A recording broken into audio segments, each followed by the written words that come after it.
Hello दोस्तों, कैसे हो। दोस्तों, ये गरीब सहेली की कहानी है। करना क्या कर रही हो। मैं तुम्हें कब से खाना खाने के लिए बुला रही हूँ। उसकी माँ कहती है करना खाना खाती है और कहती है माँ मैं शोभा के घर खेलने के लिए जा रही हूँ। उसकी माँ कहती है बेटा वो बड़े लोग हैं, वहाँ मत जाओ।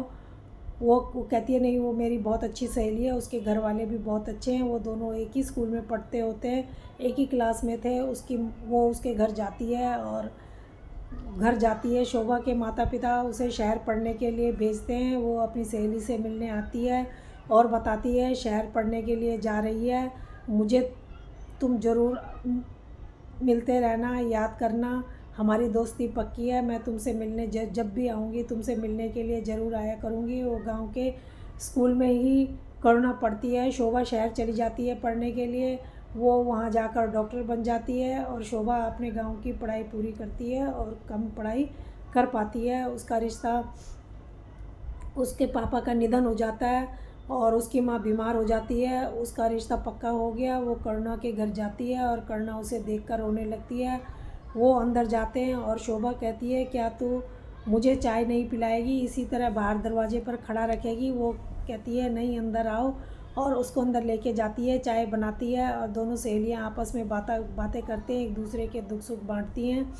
फिर करुणा शोभा एक पैकेट निकाल कर करुणा को देती है और कहती है कि मैं तेरे लिए ये शहर से कुछ लाई हूँ। वो कहती है इसको लाने की क्या ज़रूरत थी। वो कहती है कि नहीं, तू मेरी बहन है और ये तुझे रखना होगा।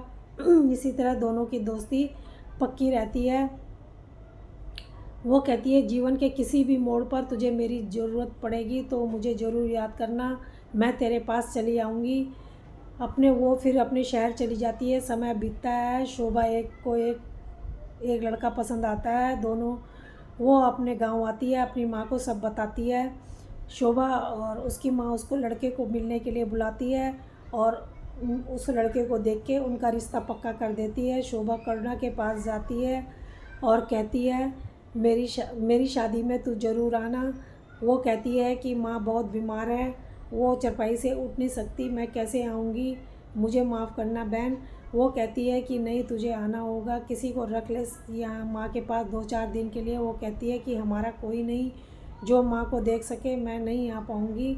वो कहती है कि कोई बात नहीं, मैं शादी के बाद आऊँगी और तुझसे मिलने के लिए। वो कहती है कि ठीक है।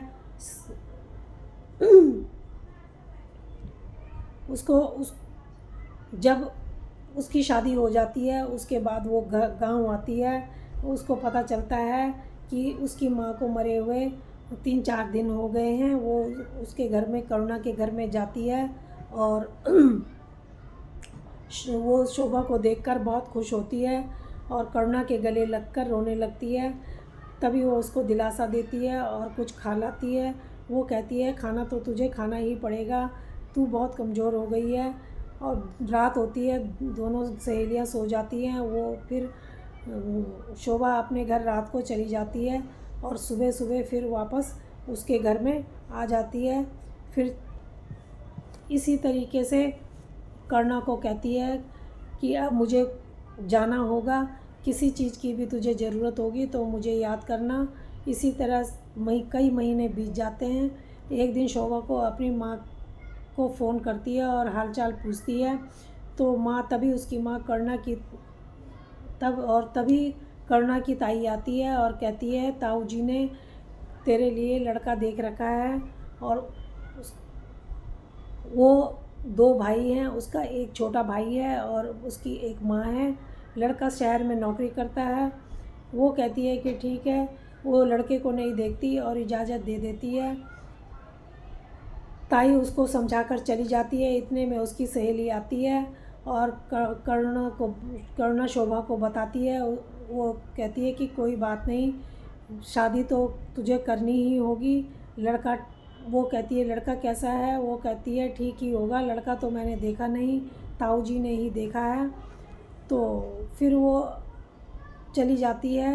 वो कहती है मैं तेरी शादी के टाइम पर 2-3 दिन पहले आ जाऊंगी और उसके लिए गहने और पैसे लेके आती है, उसको देती है। कहती है तू मेरी छोटी बहन है, तुझे ये रखना ही होगा और ये अपने पास रखना, किसी को मत देना।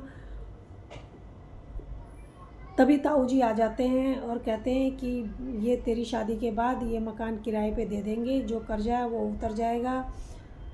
तो शोभा कहती है कि ताऊ जी कौन सा कर्जा, 5 लोग शादी में आ रहे हैं, उन कुछ डिमांड भी नहीं है, तो फिर कर्जा कौन सा कर्जे की बात कर रहे हो। वो कहते हैं कि तुम चुप हो जाओ, तुम बच्चे हो, तुम कुछ नहीं जानते। उसकी शादी होती है, वो ससुराल चली जाती है और शोभा अपने घर वापस चली जाती है। इस तरह से करुणा को तो पति अच्छा मिलता है, लेकिन जो देवर होता है वो शराब पीकर टुंड रहता है। गरम मिजाज की उसकी सास होती है। एक दिन घर में 2 लड़के आते हैं, उनका मुंह कपड़े से बंधा होता है, उन्होंने मुंह छुपा रखा होता है। वो देवर को बुलाते हैं, उसको आवाज़ लगाते हैं, वो घर में नहीं होता। करुणा का पति निकल के आता है, वो घर कहता है कि वो तो घर में नहीं है। तभी वो अंदर घुसने लगते हैं, तो उसका पति जो होता है वो उसको धक्का, एक लड़के को धक्का दे देता है, वो गिर जाता है। दूसरा लड़का अपनी गन निकाल कर उसके पति पर गोलियां चला देता है, जिससे करुणा का पति गिरकर मर जाता है, उसकी मृत्यु हो जाती है। कुछ दिन बाद उसकी सास कहती है कि ऐसे कब तक बैठी रहेगी, तू मेरे छोटे बेटे से शादी कर ले। उसको तो छोटा बेटा पसंद ही नहीं होता करुणा को, क्योंकि वो बहुत दारू पीता था और हमेशा घर में हंगामा ही किया करता था। वो उसकी सास अपने लड़के को बोलती है कि अब तू ही इसको काबू में कर सकता है, और मैं कुछ दिन के लिए मायके चली जाऊंगी और तू इसको अपने काबू में कर लेना, तो इसको शादी करनी ही पड़ेगी। वो अब माँ बेटा की बात सुनती है और वहाँ से निकल जाती है घर से। वो जाती है और एक बस स्टॉप में एक चाय की दुकान के आगे बैठती है, बेंच पे बैठती है, वहाँ पर बैठ के रोती है और उससे फ़ोन मांगती है चाय वाले से। उसके फ़ोन से फ़ोन करती है, उसकी सहेली फ़ोन उठाती है, वो सारी उसको कहती है कि मैं यहाँ पर बैठी हूँ और मुझे लेने आ जा। वो कहती है कि ठीक है मैं आ रही हूँ, तू बैठी रह। तभी वो अपने पति को सारी बात बताती है और कहती है मैं उसको लेने जा रही हूँ। उसका पति कहता है ठीक है, मैं अपने दोस्त को फ़ोन करता हूँ, वो वहीं रहता है और तब तक वो उसकी देखभाल कर लेगा, घबराने की कोई ज़रूरत नहीं है। अपने दोस्त को कहता है, उसका दोस्त वहाँ पर आ जाता है और चाय वाले से पूछता है। चाय वाला बताता है हाँ ये लड़की है, यहाँ पर बैठी है, इसने किसी को फ़ोन किया था। वो कहते हैं कि ठीक है। वो फिर उसको फ़ोन करता है अंजलि को। अंजलि आती है और उसको संभालती है और अंजलि उसको अपने साथ अपने घर ले जाती है। अंजलि का पति भी डॉक्टर होता है, उन्होंने अब अपने क्लिनिक खोल लिया होता है। वहाँ पर सुबोध नाम का एक लड़का भी काम करता था, जिसकी नौकरी भी इसके कारण उसकी नौकरी भी चली जाती है। करुणा अंजलि प्रेग्नेंट हो जाती है जब, तो करुणा ही उसका पूरा ध्यान रखती थी, घर का भी और उसका भी पूरा ध्यान रखती थी। वो काम पर नहीं जाती है।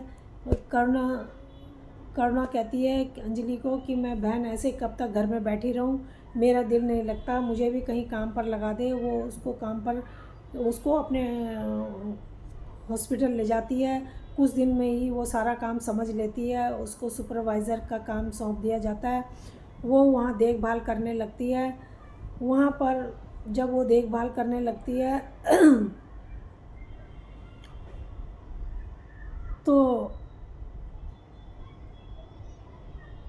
वहाँ पर क्या होता है कि वहाँ पर कुछ दवाइयों में हेर फेर चल रहा था, तो जो इसको चेक करते टाइम पता चल जाता है। ये वहाँ पर जो इस काम को लड़की कर रही थी उसके पास जाती है, उससे बोलती है। वो उल्टा इल्ज़ाम इस पर ही लगा देती है कि तू मेरे ऊपर गलत इल्ज़ाम तुम लगा रहे हो और मैं ऐसा कुछ काम नहीं करती हूँ। वहाँ पर एक लड़का सुबोध होता है, जो कहता है, जिसने उसको बताया था, वो सुबोध के पास जाती है। सुबोध कहता है कि ठीक है, जब तक किसी के किसी को भी हम किसी के पर इल्ज़ाम नहीं लगा सकते, क्योंकि जब तक हमको प्रूफ नहीं मिलता तब तक हम उसके बारे में पक्का नहीं कह सकते। सुबोध को भी इल्ज़ाम लगा देती है और सुबोध को भी वहाँ से निकाल दिया जाता है। करुणा जो होती है अंजलि की सेवा करती है। जब अंजलि की सेवा कर रही होती है तो उसको बच्चा होने वाला होता है, वो उसको हॉस्पिटल में ले जाते हैं। उसको लड़का होता है। जब उसको लड़का होता है तो वो उस अंजलि ने उसके लिए कपड़े बना के रखे होते हैं। वो कहती है, वो घर आती है कपड़े लेने के लिए। उसके साथ साथ उसका पति भी आता है और करुणा के साथ में बदतमीजी करने लगता है। वो अपने को छुड़ाती है, उसे एक थप्पड़ भी मारती है और कहती है तुम में और मेरे देवर में तो कोई फ़र्क नहीं है। वो तभी दरवाजे की बेल बजती है और वो देखती है कि वहाँ पर वो देखते हैं वार्ड बॉय खड़ा है। वो कहता है साहब आपका बच्चा मर गया है और जल्दी से हॉस्पिटल चलो। वो गाड़ी निकालता है और अपने फटाफट हॉस्पिटल जाता है। वो अपने कपड़े भरती है सूटकेस में और वहाँ से निकल जाती है। जब वहाँ से निकलती है तो अब वो बाहर आके सोचती है कि मैं कहाँ जाऊँ। वो एक कैब बुक करती है और होटल में जाती है। होटल में जब वो पहुँचती है, वहाँ रहती है। वो सोचती है यहाँ मैं कितने दिन तक रह सकती हूँ, यहाँ पे तो बहुत ज़्यादा किराया भी लग रहा है। वो सुबोध को फ़ोन करती है, कहती है सुबोध मैं इस जगह पर इस होटल में आ चुकी हूँ और मैंने वो घर छोड़ दिया है, तुम जल्दी से आ जाओ और कोई मेरे लिए नौकरी ढूंढो। सुबोध उसके लिए कहीं नौकरी की बात करता है। वो इंटरव्यू देने के लिए जाती है, उसकी नौकरी भी वहाँ पक्की हो जाती है। फिर उसके लिए वहाँ पर एक कमरा ढूंढते हैं। वो वहाँ पहुँचती है तो सुबोध उसका वहाँ इंतज़ार कर रहा होता है। दोनों सुबोध जो है खाने के लिए भी ले आता है, दोनों बैठ के खाना खाते हैं और फिर वो अपने घर चला जाता है। शोभा को जब पता चलता है कि उसका बच्चा नहीं रहा तो वो बेहोश हो जाती है और रोने लगती है। नर्स को कहती है कि नर्स ज़रा करुणा को बुला दो, वो दिखाई नहीं दे रही है। नर्स कहती है कि वो आज नहीं आई। वो कहती है ऐसा कैसे हो सकता है, मुझे अकेला छोड़ के वो कैसे जा सकती है। करुणा को फ़ोन करके करुणा के बारे में पूछती है अपने पति से। पति कहता है कि वो घर पे होगी, कल आ जाएगी। लेकिन अगर वो दूसरे दिन भी नहीं आती है, वो सोचती है कि ऐसे कैसे हो सकता है कि मेरे को इस हालत में छोड़ के वो चली जाए। वो वार्ड बॉय को घर में भेजती है और कि उसको लेके आओ। वो वहाँ जाता है, ताला लगा होता है। वो करुणा उसको नहीं मिलती।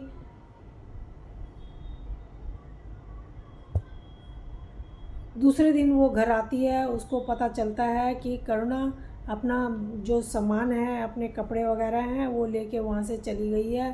वो अपने पति से पूछती है, उसका आदमी कहता है कि पता नहीं, मुझे तो कुछ पता नहीं, बता के नहीं गई, कहाँ गई है, क्यों गई है। दूसरे दिन अब क्या होता है कि कुछ दिन बाद वो वहाँ हॉस्पिटल में काम करने लग गई होती है जब करुणा, तो वहाँ पर कई हॉस्पिटल के जो मेंबर होते हैं उनकी मीटिंग होती है। सब ने वहाँ पर आना था। वो करुणा को भी वहाँ पे जाना था। वो सुबोध को कहती है कि मैं वहाँ कैसे जाऊँ, वहाँ पर मैं नहीं जा सकती क्योंकि वहाँ पर सब मिलेंगे। मैं किसी के बारे में कुछ बोलना नहीं चाहती हूँ। वो सुबोध को सब बताती है। वह कहता है कि कोई बात नहीं, मैं तुम्हारा नाम लिस्ट में से कटवा दूँगा। सुबोध जाता है और उसकी क्वालिफ़िकेशन कम बताकर उसका नाम वहाँ से हटवा देता है, उसे बताता है और सॉरी कहता है कि मैंने तुम्हारा नाम वहाँ से हटा दिया है। तुम वो कहती है कि तुमने तो ये बहुत अच्छा काम किया। वो कहती है कि मैं यहाँ नौकरी नहीं करना चाहती हूँ, मैं यहाँ शहर से कहीं बाहर ही नौकरी करना चाहती हूँ, तुम मेरी कहीं बाहर नौकरी लगवा दो। वो कहता है कि ठीक है। वो कहती है मैं अपने दम पर अब अकेला काम करना चाहती हूँ। वो कहता है ठीक है। वो उसके लिए बाहर नौकरी की खोज करता है। उसको एक जगह पर नौकरी उसे मिलती है। वो जब करुणा को बताता है, करुणा का वहाँ इंटरव्यू होता है। करुणा जब इंटरव्यू देने के लिए जाती है तो सुबोध भी उसके साथ इंटरव्यू दिलाने के लिए जाता है। सुबोध बाहर बैठा होता है, करुणा अंदर जाती है, उसका इंटरव्यू हो रहा होता है। इंटरव्यू थोड़ा बड़ा हो गया होता है, वो बोर हो गया था। वो चाय पीने के लिए चला जाता है, तभी करुणा वहाँ पर आती है। वो सुबोध को ना पा करके बहुत परेशान हो जाती है। वो वहाँ पर गार्ड से पूछती है। वो कहता है कि जो यहाँ पर आदमी बैठा हुआ था, जो आपके साथ आया था, वो बाहर गए हैं। वो कहती है कि ठीक है। इतने में सुबोध आ जाता है और वो सुबोध को कहती है कि मैं सोच रही थी कि शायद तुम मेरी बातों का बुरा मान गए हो, इसलिए शायद चले गए हो। वो कहता है नहीं, मैं तो चाय पीने गया था। वो कहती है मुझे नौकरी मिल गई, 1 हफ्ते बाद ज्वाइन करने के लिए कहा है। वो कहता है कि चलो ठीक है, खाना खाने चलते हैं। करुणा उसे कहती है मैंने बहुत सोचा है। वो क्योंकि उसने पहले ही करुणा को कह दिया था कि मैं तुमसे प्यार करता हूँ और तुम अब जा रही हो मुझसे दूर, तो मैं कैसे रहूँगा। तो वो कहती है कि ठीक है, मैं इसके बारे में सोचूंगी। अब जब वो अकेली पड़ जाती है, वो घबरा जाती है, उसको सुबोध की याद आती है। वो सुबोध आता है, जब सुबोध से कहती है कि मैंने सोच लिया है, मैं तुमसे शादी करने को तैयार हूँ।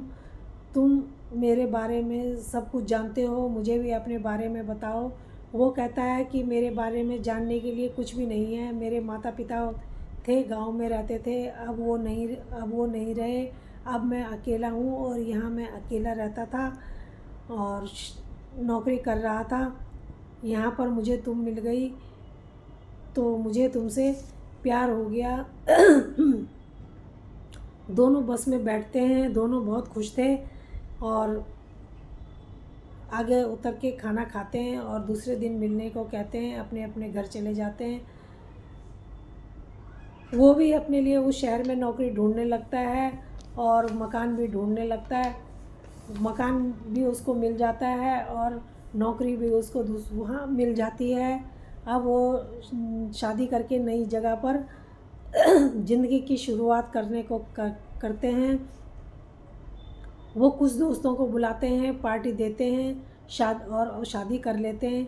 फिर उस जगह पर जाकर फ्लैट देखते हैं, वहाँ शिफ्ट होते हैं। कुछ दिन बाद का वो काम पर वहाँ पर जाने लगते हैं। शाम को सुबोध अब नेकलेस लेकर आता है और करुणा को देता है। वो कहती है कि क्यों लेके आए, इतना खर्चा नहीं करना चाहिए। वो कहता है कि मैंने शादी पर भी तुम्हें कुछ नहीं दिया, इसलिए लेकर आया हूँ। वो कहती है, वो ले लेती है। अब वो कहती है कि मेरे पास भी गहने हैं, तो हमें लॉकर देखकर ये गहने वहाँ रख देने चाहिए और हमें घर पे नहीं रखने चाहिए। वो कहता है हाँ, लॉकर भी कुछ दिन में देख लेंगे, तो अभी घर पे ही रखो। वो घर पे रखती है।